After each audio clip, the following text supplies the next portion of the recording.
ਵਾਹਿਗੁਰੂ ਜੀ ਕਾ ਖਾਲਸਾ, ਵਾਹਿਗੁਰੂ ਜੀ ਕੀ ਫਤਿਹ। ਅੱਜ ਆਪਾਂ 17ਵੀਂ ਪੌੜੀ ਤੋਂ ਸ਼ੁਰੂਆਤ ਕਰਨੀ ਹੈ। ਹਾਲੇ ਤੱਕ ਆਪਾਂ 16 ਪੌੜੀਆਂ ਪੜ੍ਹ ਚੁੱਕੇ ਹਾਂ। 17ਵੀਂ ਪੌੜੀ ਸ਼ੁਰੂ ਹੁੰਦੀ ਹੈ। ਅਸੰਖ ਜਪ ਅਸੰਖ ਭਾਉ। ਅਕਾਲ ਪੁਰਖ ਦੀ ਰਚਨਾ ਵਿੱਚ ਅਣਗਿਣਤ ਜੀਵ ਜਪ ਕਰਦੇ ਹਨ। ਬੇਅੰਤ ਜੀਵ ਹੋਰਨਾਂ ਨਾਲ ਪਿਆਰ ਦਾ ਵਰਤਾਓ ਕਰ ਰਹੇ ਹਨ। ਅਸੰਖ ਪੂਜਾ ਅਸੰਖ ਤਪਤਾ। ਕਈ ਜੀਵ ਪੂਜਾ ਕਰ ਰਹੇ ਹਨ ਤੇ ਅਣਗਿਣਤ ਜੀਵ ਤਪ ਸਾਧ ਰਹੇ ਹਨ। ਅਸੰਖ ਗ੍ਰੰਥ ਮੁਖਵੇਦ ਪਾਠ। ਬੇਅੰਤ ਜੀਵ ਵੇਦਾਂ ਅਤੇ ਹੋਰ ਧਾਰਮਿਕ ਪੁਸਤਕਾਂ ਦੇ ਪਾਠ ਮੂੰਹ ਨਾਲ ਕਰ ਰਹੇ ਹਨ। ਅਸੰਖ ਜੋਗ ਮਨ ਰਹੇ ਉਦਾਸ। ਅਸੰਖ ਜਾਪ ਅਸੰਖ ਭਾਉ। ਅਸੰਖ ਜਪ ਅਸੰਖ ਭਾਉ। ਅਕਾਲ ਪੁਰਖ ਦੀ ਰਚਨਾ ਵਿੱਚ ਅਣਗਿਣਤ ਜੀਵ ਜਪ ਕਰਦੇ ਹਨ। ਬੇਅੰਤ ਜੀਵ ਪਿਆਰ ਦਾ ਵਰਤਾਓ ਕਰ ਰਹੇ ਹਨ। ਕਈ ਜੀਵ ਪੂਜਾ ਕਰ ਰਹੇ ਹਨ ਅਤੇ ਅਣਗਿਣਤ ਹੀ ਜੀਵ ਤਪ ਸਾਧ ਰਹੇ ਹਨ। ਬੇਅੰਤ ਜੀਵ ਵੇਦਾਂ ਅਤੇ ਹੋਰ ਧਾਰਮਿਕ ਪੁਸਤਕਾਂ ਦੇ ਪਾਠ ਮੂੰਹ ਨਾਲ ਕਰ ਰਹੇ ਹਨ। ਯੋਗ ਦੇ ਸਾਧਨ ਕਰਨ ਵਾਲੇ ਬੇਅੰਤ ਮਨੁੱਖ ਆਪਣੇ ਮਨ ਵਿੱਚ ਮਾਇਆ ਵੱਲੋਂ ਉਦਾਰਮ ਰਹਿੰਦੇ ਹਨ। ਬਹੁਤ ਯੋਗੀ ਤੇ ਬਹੁਤ ਲੋਕ ਇੱਦਾਂ ਧਰਮ ਦੇ ਲਈ ਬਹੁਤ ਕੁਝ ਕਰਦੇ ਹਨ। ਅਸੰਖ ਭਗਤ ਗੁਣ ਗਿਆਨ ਵਿਚਾਰ। Countless devotees contemplate the wisdom and the virtues of the Lord. Akal Purakh ਦੀ ਕੁਦਰਤ ਵਿੱਚ ਅਣਗਿਣਤ ਭਗਤ ਹਨ ਜੋ ਅਕਾਲ ਪੁਰਖ ਦੇ ਗੁਣਾਂ ਅਤੇ ਗਿਆਨ ਦੇ ਵਿਚਾਰ ਕਰ ਰਹੇ ਹਨ। ਅਸੰਖ ਮਤਲਬ ਕੋਈ ਗਿਣਤੀ ਨਹੀਂ, ਭਗਤ ਗੁਣ ਗਿਆਨ ਵਿਚਾਰ। ਅਸੰਖ ਸਤੀ ਅਸੰਖ ਦਾਤਾਰ। ਅਨੇਕਾਂ ਹੀ ਦਾਨੀ ਤੇ ਦਾਤੇ ਹਨ। ਅਸੰਖ ਸੂਰਮੋ ਭਖਸਾਰ। ਬੇਅੰਤ ਸੂਰਮੇ ਹਨ ਜੋ ਆਪਣੇ ਮੂੰਹਾਂ ਉੱਤੇ ਸ਼ਾਸਤਰਾਂ ਦੇ ਵਾਰ ਸਹਿੰਦੇ ਹਨ। Countless heroic spiritual warriors. ਅਸੰਖ ਮੋਨ ਲਿਵਲਾਏਦਾਰ। ਅਨੇਕਾਂ ਮੋਨੀ ਹਨ ਜੋ ਇੱਕ ਰਸ ਬ੍ਰਿਤੀ ਜੋੜ ਕੇ ਬੈਠ ਰਹੇ ਹਨ। ਕੁਦਰਤ ਕਵਨ ਕਹਾਂ ਵਿਚਾਰ ਵਾਰੇ ਨਾ ਜਾਓ। ਮੇਰੀ ਕਹਿ ਤਾਕਤ ਹੈ ਕਿ ਕੀ ਕਰਤਾਰ ਦੀ ਕੁਦਰਤ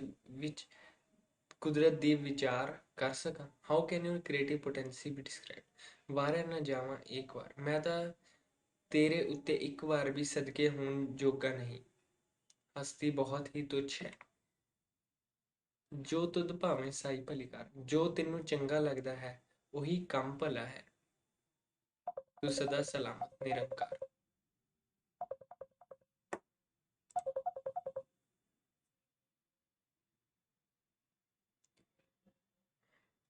ਇਹ ਆਪਾਂ ਪੌੜੀ ਦੁਆਰਾ ਪੜਾਂਗੇ।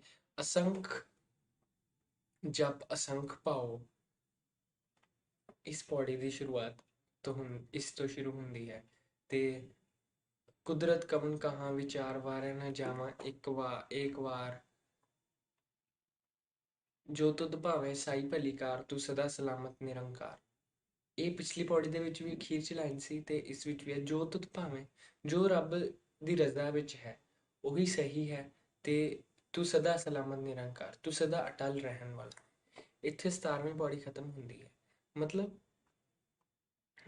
ਇਸ ਪੌੜੀ ਦਾ ਜੋ ਹੁੰਦਾ ਵਾ ਉਹਦੇ ਵਿੱਚ ਏਦਾਂ ਲਿਖਿਆ ਵਾ ਕਿ ਅਸੰਖ ਸਤੀ ਅਸੰਖ ਦਾਤਾਰ, ਮਤਲਬ ਕਾਊਂਟਲੈਸ ਹੋਲੀ ਮਤਲਬ ਬਹੁਤ ਸਾਰੀ ਕਾਊਂਟਲੈਸ ਚੀਜ਼ਾਂ ਹੁੰਦੀਆਂ ਨੇ ਤੇ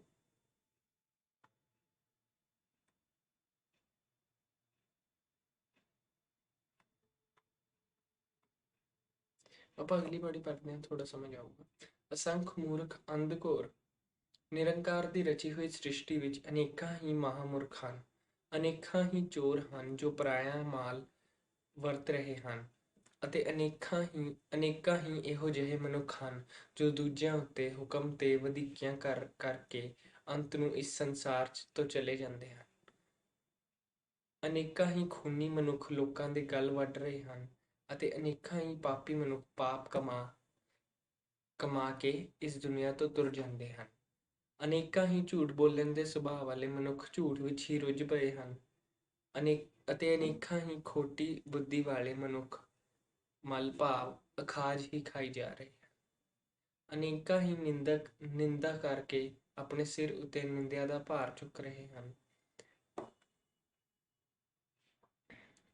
ਅਨੇਕਾਂ ਹੋਰ ਜੀਵ ਕਈ ਹੋਰ ਕੁਕਰਮਾਂ ਵਿੱਚ ਫਸੇ ਹੋਣਗੇ। ਮੇਰੀ ਕਹਿ ਤਾਕਤ ਹੈ ਕਿ ਤੇਰੀ ਕੁਦਰਤ ਦੀ ਪੂਰਨ ਵਿਚਾਰ ਕਰ ਸਕਾਂ। ਨਾਨਕ ਵਿਚਾਰਾਂ ਤਾਂ ਇਹ ਉੱਪਰਲੀ ਤੁੱਛ ਜਿਹੀ ਵਿਚਾਰ ਪੇਸ਼ ਕਰਦਾ ਹੈ।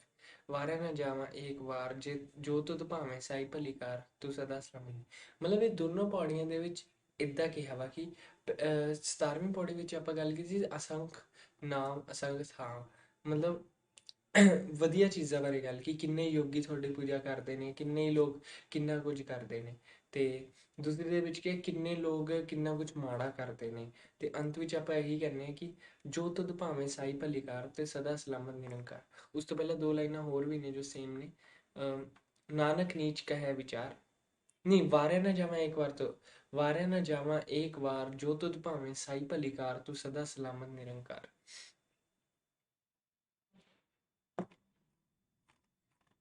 ਇਹ ਸੀਗਾ ਇਹਨਾਂ ਦੋਨਾਂ ਪੌੜੀਆਂ ਦੇ ਵਿੱਚ ਗੱਲ, ਤੇ ਇਹਨਾਂ ਦਾ ਸਾਰ ਇਹੀ ਹੈ, ਵਾਰਿਆ ਨਾ ਜਾਵਾਂ ਏਕ ਵਾਰ ਜੋ ਤੁਧ ਭਾਵੇਂ ਸਾਈ ਭਲੀ ਕਾਰ ਤੂੰ ਸਦਾ ਸਲਾਮਤ ਨਿਰੰਕਾਰ। ਵਾਹਿਗੁਰੂ ਜੀ ਕਾ ਖਾਲਸਾ, ਵਾਹਿਗੁਰੂ ਜੀ ਕੀ ਫਤਿਹ।